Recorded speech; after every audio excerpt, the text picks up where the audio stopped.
In my teens and my 20s, I was really into fish. I mean, really into them. For a span of about 10 years, I went to countless concerts and festivals. At last count, I've been to over 90 shows. I've since realized that the lengths I went to see Fish play were far from ordinary. I've driven all day to see a show at night, then drove all night to the next show. I've gone to sold out concerts without a ticket, hoping for a miracle. I've sold grilled cheese sandwiches in the lot after the show to pay for gas to get to the next one. I've camped all weekend in the rain for a festival in northern Maine twice. I've driven through a blizzard in the Adirondacks to catch a show in Lake Placid. I've even sat in a traffic jam for 2 days straight. Yes, 2 days. Coventry, Fish's farewell festival in Vermont, was so muddy, cars were getting stuck in the entrance and traffic backed up onto the interstate. I sat in my car from Thursday afternoon until Saturday morning when the band announced that any cars still on the interstate should plan to go back home because they wouldn't get into the festival at the rate traffic was flowing.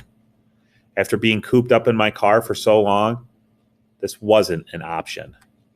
I parked my car at Interstate 91 and joined the mass exodus of fans who were walking the 14 miles to the show, bringing with me only what I could carry. This mass evacuation of cars on the highway actually closed it down for the weekend. Why did I go to such lengths to see this band? The easy answer is that it was fun. But why did I put myself through such extreme circumstances just to see a concert?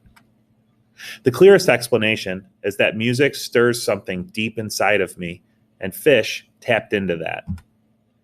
In almost every jam, Fish attempts to build up the intensity to where it seems the energy couldn't get more palpable.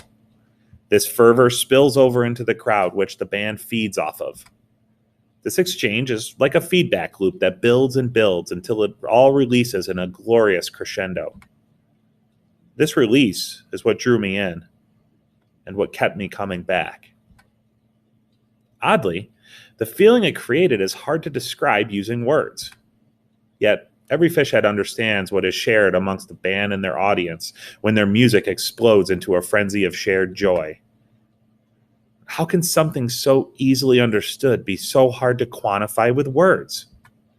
Even as I write this, I'm having trouble communicating what exactly that feeling was. Perhaps it's because I'm attempting to use words to express a fleeting epiphany. Or maybe it's because sometimes words fall short of capturing true bliss. They skirt around the shape of euphoria without ever truly getting to the heart of it. They scratch the surface of ecstasy, never revealing its essence.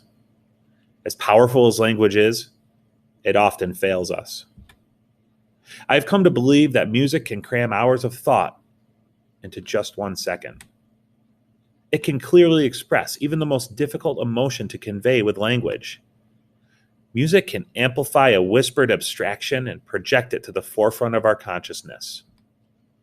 Music is the purest form of truth, told without the confinement of language. Music is truth. This I believe.